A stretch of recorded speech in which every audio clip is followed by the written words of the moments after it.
Assalamualaikum warahmatullahi wabarakatuh. Waalaikumsalam warahmatullahi wabarakatuh. Wassalatu wassalamu ala asrofil anbiya wa mursalin wa ala alihi wa sahbihi ajmain amma ba'd. Pertama-tama kita panjatkan puji syukur atas kehadiran Allah Subhanahu wa taala karena kita masih diberi kesehatan walafiat pada hari ini. Pertama-tama izinkan saya memperkenalkan diri. Nama saya Maria Wahyu Islamiani dari program studi ilmu gizi semester 5 Fakultas Ilmu Kesehatan Universitas Muhammadiyah Profesor Dr. Angka. Pada kali ini saya akan mengedukasikan gizi. Sebelum kita mulai ke acara pengedukasian gizi, saya ingin ibu-ibu mengisi kuesioner yang sudah saya berikan terlebih dahulu. Waktu pengerjaan kuesionernya selama 15 menit, dimulai dari sekarang. Jika sudah mengisi kuesioner yang telah saya berikan, maka cara selanjutnya kita masuk pada pengedukasian gizi. Sebelum kita masuk ke pengedukasian gizi, saya akan memberikan leaflet yang saya telah buat untuk para ibu-ibu agar bisa memahami apa yang akan saya sampaikan di edukasi gizi. Baik, kita langsung saja ke materi yang saya akan sampaikan. Di sini saya mengangkat tema tentang pengaruh gizi untuk pertumbuhan dan perkembangan anak. Dimulai dari definisi pertumbuhan dan perkembangan pada anak itu sendiri. Di sini ibu-ibu udah tahu belum apa arti dari pertumbuhan dan perkembangan anak? Belum. Oke, saya akan menjelaskan tentang pertumbuhan dan perkembangan anak.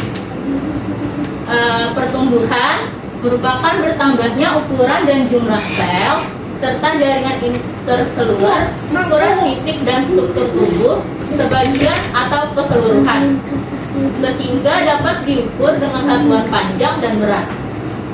Nah, contohnya dari pertumbuhan itu sendiri bisa dilihat dari pengukuran berat badan pada anak atau pengukuran tinggi badan pada anak. Lalu di sini ada perkembangan. Perkembangan itu adalah bertambahnya struktur dan fungsi tubuh yang lebih kompleks dalam kemampuan gerak kasar, gerak halus, bicara, dan bahasa, serta sosialisasi dan kemandirian. Jadi dalam perkembangan ini, itu kita bisa mencontohkan sebagai kalau pada anak biasanya berbicara, terus dia memiliki kemampuan berjalan, itu termasuk ke dalam kategori perkembangan. Selanjutnya kita ke tahap pertumbuhan dan perkembangan anak. Nah, tahap pertumbuhan dan perkembangan anak itu dibagikan menjadi dua jenis. Yang pertama ada masa pranatal dan masa postnatal. Nah, masa pranatal ini biasanya disebut masa dalam anak masih dalam kandungan atau disebut janin sampai menjadi umur kehamilannya menjadi 8 minggu. Itu masa pranatal. Kalau masa postnatal itu biasanya dihitung dari 9 minggu sampai hingga anak dilahirkan ke dunia. Pada umur perempuan atau laki-laki, biasanya dia tuh memiliki pubertas yang berbeda. Pubertas yang cepat itu biasanya pada anak perempuan. Nah, di mana anak perempuan ini biasanya pubertas dari usia 10 tahun hingga 18 tahun. Sedangkan pada anak laki-laki, dia mengalami pubertas pada usia 12 tahun hingga 20 tahun. Itu ya, batas pubertas anak perempuan dan laki-laki. Jadi yang lebih cepat ini adalah pubertasnya adalah perempuan. Dia dari 10 tahun sampai 18 tahun. Anak laki-laki dari 12 tahun sampai 20 tahun. Lanjut kita ke faktor-faktor yang mempengaruhi pertumbuhan dan perkembangan anak. Nah, faktor-faktor dari pertumbuhan dan perkembangan anak ini menjadi dua golongan. Ada faktor internal maupun faktor eksternal. Nah, faktor internal biasanya kan biasanya kita nyebutnya adalah faktor dari dalam. Kalau faktor eksternal itu faktor dari luar. Nah, faktor internal dari pertumbuhan dan perkembangan anak antara lain adalah ras atau etnik atau bangsa, keluarga, terus usia, jenis kelamin, kelainan genetik, atau kelainan kromosom. Nah, apa sih yang menjadikan faktor contohnya nih ya ibu-ibu? Kalau misalkan kita ngambil dari ras atau etnik, biasanya orang yang rasnya Eropa dia mempunyai ukuran muka yang lebih panjang daripada ras Mongolia. Jadi ras Eropa itu kita kan berarti orangnya tinggi-tinggi ya, tinggi-tinggi. Dan kan yang ras Mongolia itu dia punya yang sedang-sedang saja kayak kita gini kan terlihat pendek daripada orang-orang rasnya Eropa yang berada di benua utara sana. Nah, terus kalau dari jenis kelamin itu kayak gimana? Misalkan dari jenis kelamin nih contohnya. Jenis kelamin itu yang tadi saya udah bilang. Kalau wanita itu biasanya pubertasnya pubertasnya itu lebih cepat daripada laki-laki.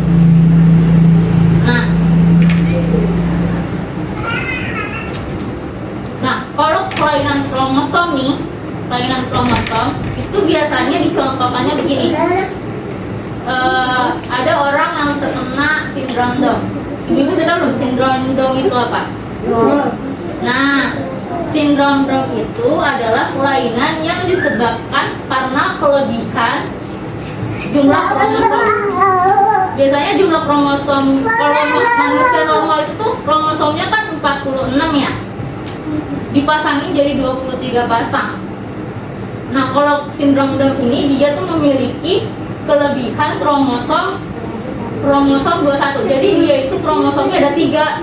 Jadi nggak berpasangan itu karena kelebihan itu dia menjadi sindrom Down. Jadi anak itu kayak mempunyai kelainan gitu. Jadi kalau orang normal 46, kalau sindrom Down ini dia mempunyai 47 kromosom. Jadi satunya tidak ada pasangannya. Nah, biasanya orang-orang yang sindrom Down ini itu dia ini mempunyai suatu gejala-gejala yang kita bisa lihat secara fisik. Mulai dari hidungnya. Biasanya orang-orang yang sindrom Down ini memiliki hidung yang pesek, terus mempunyai matanya yang sipit dan kecil, dan juga mempunyai tubuh yang pendek biasanya daripada orang yang normal. Nah, selanjutnya kita langsung masuk ke faktor eksternal. Faktor eksternal ini kan faktor dari luar ya. Nah, faktor dari luar ini itu biasanya adalah pada gizi, stimulasi, psikologis, dan sosial ekonomi. Jadi kan tadi faktor eksternalnya ada salah satunya adalah gizi ya. Nah, gizi ini merupakan salah satu faktor yang berpengaruh pada pertumbuhan dan perkembangan anak. Kenapa?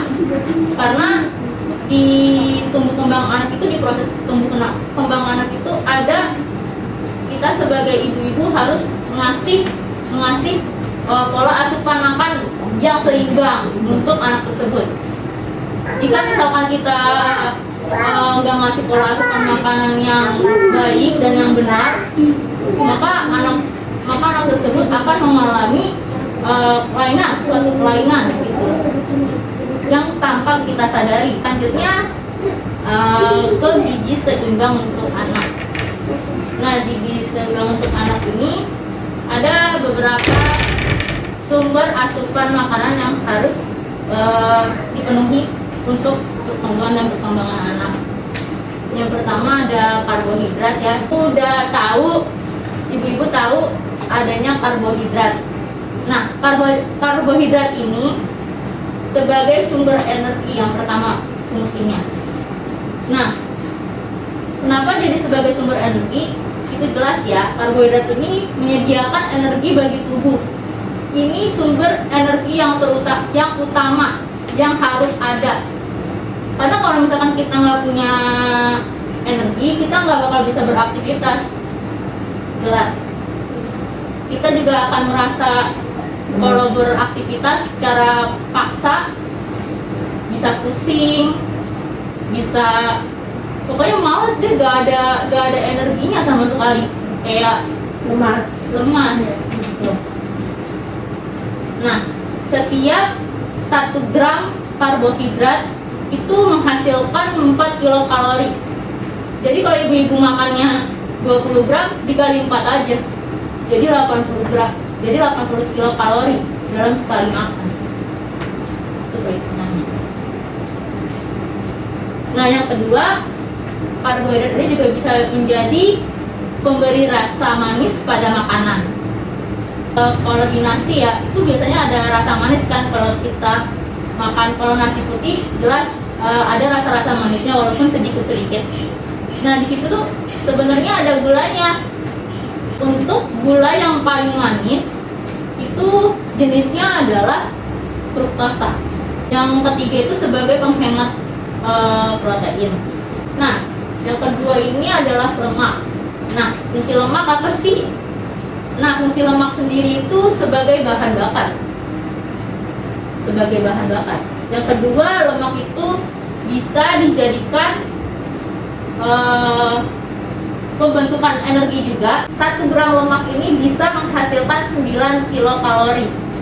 Jadi kalau ibu-ibu makan yang bersumber lemak itu misalkan gorengan deh, kan nggak tahu ya satu gorengan berapa.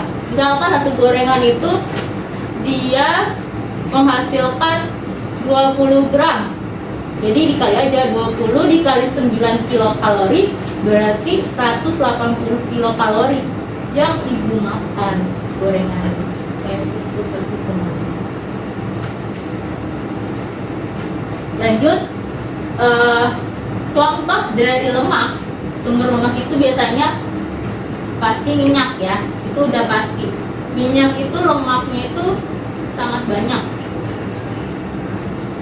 energinya pun juga sangat besar. Yang kedua terdapat di kacang-kacangan. Yang ketiga terdapat di alpukat. Alpukat juga mengandung lemak. Tapi lemak yang terdapat di alpukat itu bukan lemak yang jahat. Lanjut, ada protein. Nah, fungsi protein sendiri itu sebagai sumber zat pembangun, itu udah jelas. Terus bisa menjadikan pertumbuhan dan pemeliharaan dalam tubuh secara bergantian dipecah atau disebut dengan katabolisme dan disintetis kembali yang disebut dengan anabolisme. Nah, sumber protein itu dibagi dua, ada sumber protein hewani dan sumber protein nabati. Sumber protein hewani pasti ibu udah tahu dong apa itu, yang biasa dibeli di pasar, daging, ya, ikan, telur, susu juga termasuk ke dalam protein, keju juga termasuk ke dalam protein, daging ayam juga termasuk protein. Pokoknya semua daging itu masuknya ke protein. Nah, 1 gram pada protein itu mengandung sama dengan karbohidrat 4 kilokalori. Jadi ibu-ibu kalau mau makan misalkan ayam goreng nih, ayam goreng. Tapi sebenarnya kalau ayam goreng itu dihitungnya bukan ayamnya doang, tapi minyaknya juga dihitung karena kan dia digoreng. Nah, misalkan kita menghitung ayamnya aja, ayam yang masih belum dimasak, yang masih utuh gitu. Nah, ayamnya itu misalkan 40 gram. Jadi kalau menghitung dari gram ke kilokalori, tinggal dikali 4 aja. Jadi 40 kali 4 sama dengan 160 kilokalori. Nah, untuk protein nabati sendiri, itu kan protein ini kan ada dua, protein hewani dan protein nabati. Nah, protein nabati ini biasanya tahu, tempe, oncom juga termasuk, terus kacang-kacangan juga termasuk. Ini yang namanya vitamin, itu vitamin juga perlu kita ya ibu. Vitamin sendiri berfungsi sebagai reaksi metabolisme energi, pertumbuhan dan pemeliharaan tubuh. Selain dari vitamin, kita juga harus memenuhi mineral. Nah, mineral ini fungsinya sebagai pemeliharaan fungsi tubuh dan berperan dalam berbagai tahap metabolisme, terutama sebagai kofaktor dalam aktivitas enzim-enzim. Nah, biasanya kita menemukan vitamin ini di mana sih? Vitamin udah jelas di buah-buahan dan sayur-sayuran, itu terutama. Karena buah-buahan dan sayur-sayuran ini memiliki vitamin yang sangat besar. Bukan hanya vitamin itu, juga ada dua, ada vitamin larut lemak dan vitamin larut air. Maka dari itu, buah-buahan dan sayur-sayuran juga biasanya disebut dengan sebagai zat pengatur. Selanjutnya, di sini ada pentingnya ASI eksklusif bagi bayi di bawah umur 2 tahun. Nah, ASI ini merupakan makanan terbaik yang dibutuhkan oleh bayi.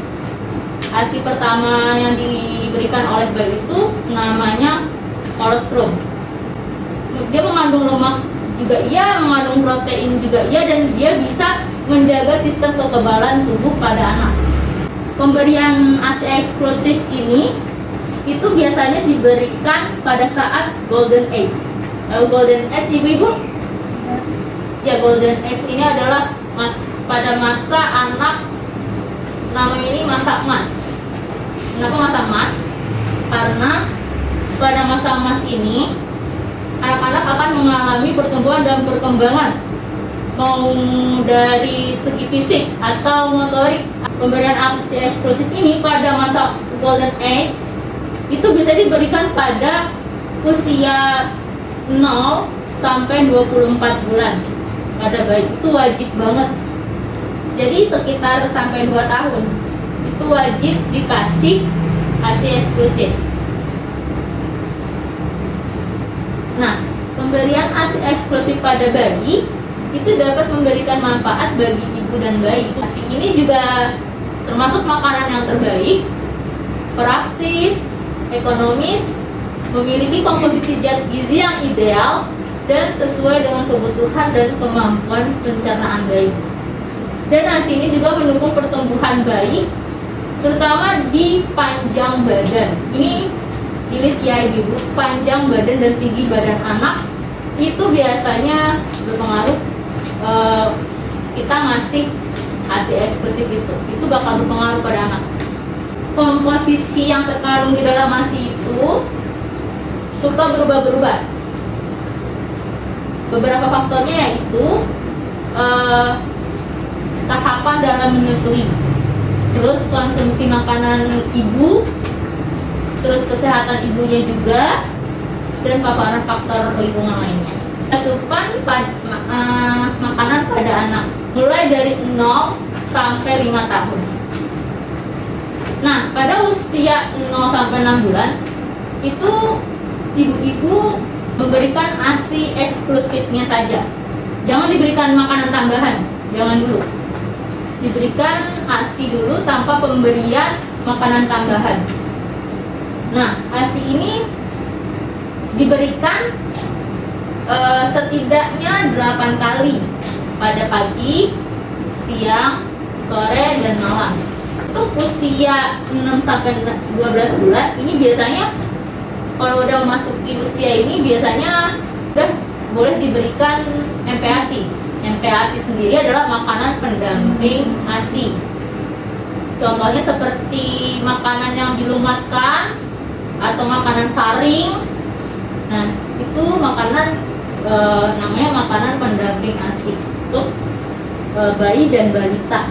Seperti pisang yang dilumatkan tuh, terus habis itu sari jeruk, terus labu dan pepaya juga bisa dilumatkan, dan biskuit yang diberikan dengan susu, tapi itu juga harus lumat bentuknya, harus halus. Pemberiannya juga dilakukan secara bertahap, jangan langsung ngasih banyak, jangan langsung dikasih banyak karena nggak bakal habis. Jadi pola pemberiannya ya diberikan sesuai keinginan anak juga. Jadi kalau misalkan udah ketahuan ya anaknya maunya cuma berapa sendok udah 2 sendok aja ngasihnya untuk besoknya. Jadi pola pemberiannya itu bertahap seiring dengan dia usianya bertambah. Pada usia 7 bulan, kan tadi usia 6 sampai 12 bulan kan udah boleh dikasih MPASI ya. Nah, untuk usia 7 bulan ini kita mau mengenalkan bubur tim saring dengan campuran sayuran dan protein hewani atau nabati. Tapi ini bentuknya masih saring semuanya. Jangan dikasih bentuk lumat dulu. Nah, sehingga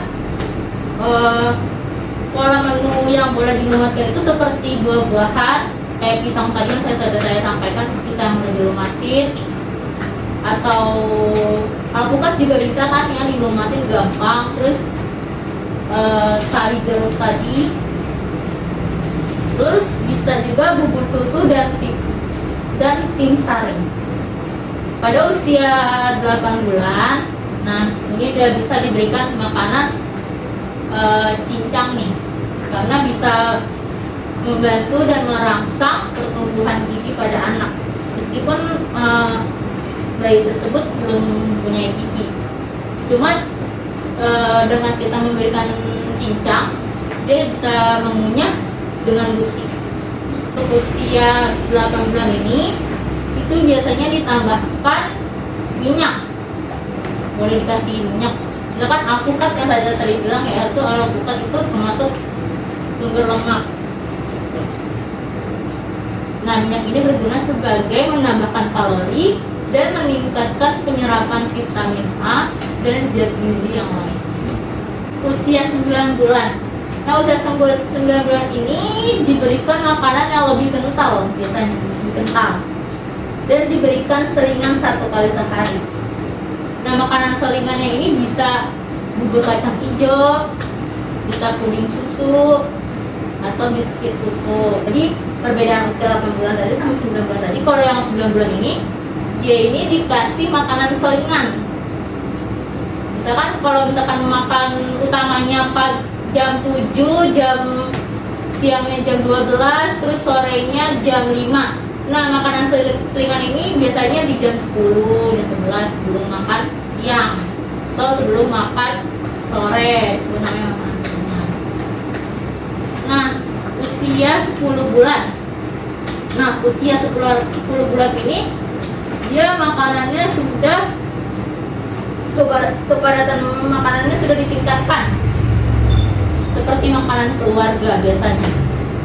Nah, dimulai dari yang tim lunak sampai akhirnya dia bisa makan nasi pada usia 12 bulan.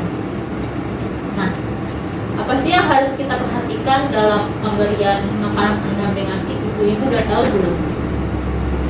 Apa yang harus diperhatikan dalam pemberian makanan pendamping ASI? Udah tahu belum? Belum. Yang pertama, buatlah makanan dari bahan yang segar, bebas dari pestisida dan pengawet. Jadi makanannya tuh kalau buat anak bayi, balita jangan dikasih makanan yang pengawet, bahaya. Yang kedua, jangan menggunakan MSG. Tahu kan MSG? Nah, MSG itu kayak apa ya? Kayak sasa itu masuknya MSG. Untuk menggantinya dapat diberikan keju atau kaldu. Kalau misalkan mau diperkenalkan yang asin, kasihnya garam, jangan dikasih MSG. Itu pada saat usia 12 bulan ya. yang diperkenalkan garam atau gula gitu, atau ditambahkan keju atau kaldu itu pada usia 12 bulan. Yang ketiga, variasikan sehingga anak tidak bosan dan kelak anak terhindar dari kesulitan makanan di usia berikutnya. Jadi ibu-ibu kalau bisa divariasin aja makannya, kayak diganti-ganti, misalkan dua hari sekali ganti gitu, biar anaknya itu bisa mencoba makanan-makanan baru. Jadi anak tersebut terbiasa dengan makanan tersebut. Dia 1-5 tahun ini biasanya kan dia udah bisa tuh makan kayak makanan keluarga, dikasih nasi mau, dikasih telur mau, udah bisa. Porsinya pun tapi porsinya belum banyak ya, porsinya masih setengah dari orang dewasa biasanya, atau 1/4 dari orang dewasa, nggak banyak gitu. Tapi dia sudah bisa mengikuti makanan keluarga. Lanjut ke gangguan pertumbuhan dan perkembangan anak. Nah, gangguan pertumbuhan dan perkembangan anak itu dibedakan menjadi 4 gangguan, yaitu gangguan pertumbuhan fisik, gangguan perkembangan motorik, gangguan perkembangan bahasa, dan gangguan emosi dan perilaku. Salah satu gangguan fisik yang biasanya ditemui oleh masyarakat sendiri itu namanya adalah stunting. Yang pertama ada gangguan pertumbuhan fisik, diketahui oleh 3 pengukuran itu dari pengukuran berat badan yang tadi, berat badan, tinggi badan, dan lingkar kepala. Nah, salah satu gangguan pertumbuhan fisik tersebut itu biasanya ditemukan stunting, gizi kurang atau gizi buruk, dan gizi lebih atau kita sebut obesitas. Ibu-ibu ada yang udah tahu belum nih stunting itu apa? Makna dari stunting ini adalah salah satu penyakit atau suatu kelainan pada anak yang biasanya terjadi kerap di masyarakat. Udah tahu belum ibu-ibu? Belum. Nah, jadi saya jelaskan sedikit. Stunting itu yaitu gangguan pertumbuhan pada tinggi badan. Jadi anak stunting ini biasanya lebih pendek daripada anak-anak yang biasanya itu normal. Jadi pertumbuhannya ini lebih lambat dari anak-anak pada biasanya. Nah, kan orang bilang gini, berarti kalau misalkan stunting itu pendek, berarti B.J. Habibie itu termasuk stunting dong. B.J. Habibie pendek ya, maksudnya B.J. Habibie pendek. Jawabannya itu nggak benar. Jadi stunting ini dia itu mempunyai perbedaan antara orang normal yang pendek atau sama dengan orang yang stunting. Biasanya perbedaannya apa sih? Itu kan? Nah, perbedaannya itu biasanya dari motoriknya sendiri. Motoriknya itu adalah biasanya kalau orang-orang stunting ini pasti ketahuan nih, dia udah keterlambatan dalam pertumbuhan tinggi badan, dia juga keterlambatan dalam segala hal. Misalkan kayak berbicara, jadi kayak susah berbicara kepada orang gitu. Terus nalar anak itu dia berbeda dengan nalarnya anak normal seperti biasanya. Dia lebih susah untuk menanggapi atau merespon keadaan lingkungannya. Gitu. Itu bedanya orang yang stunting dengan orang yang pendek tapi dia normal. Orang-orang banyak yang bilang kalau kerdil itu termasuk stunting. Itu tergantung orangnya juga, karena nggak semua orang pendek itu dibilang stunting, enggak. Tuh. Jadi kalau stunting itu yang saya bilang tadi, dia mempunyai perbedaan dengan orang pendek tapi dia normal. Itu biasanya dari motorik sendiri. Yang kedua ada gizi kurang atau gizi buruk. Nah, biasanya kalau gizi buruk atau gizi kurang ini ibu-ibu juga pernah pasti lihat orang anak kecil kayak di Afrika sana kan tubuhnya kurus kering banget. itu kurus kering banget, itu nggak ada dagingnya. Itu yang bisa menyebabkan kalau misalkan pola asupan makanan itu nggak benar bisa kayak gitu. Lagi ada obesitas ya. Nah, gizi lebih atau obesitas ini ibu-ibu juga pasti tahu obesitas apa. Ini kelebihan berat badan. Nah, kelebihan berat badan ini itu biasanya dikarenakan dia itu makan mulu tapi aktivitasnya itu gak sesuai sama apa yang diasup makanannya tersebut. Jadi kemungkinan anak tersebut asupannya berlebihan tapi aktivitasnya kurang, jadinya dia mengalami obesitas atau gizi lebih, gangguan perkembangan motorik. Nah, ini kan tadi berkaitan sama orang yang stunting tadi yang saya sudah bilang. Kalau gangguan perkembangan motorik itu biasanya kelainan pada berbicara atau berpikir, atau bisa juga keterlambatan berjalan. Itu termasuk dengan gangguan perkembangan motorik. Juga ada gangguan perkembangan bahasa. Nah, yang terakhir ada gangguan emosi dan perilaku. Deteksi dini pertumbuhan dan perkembangan anak. Deteksi dini pertumbuhan dan perkembangan anak itu ada 3 ya, seperti tadi.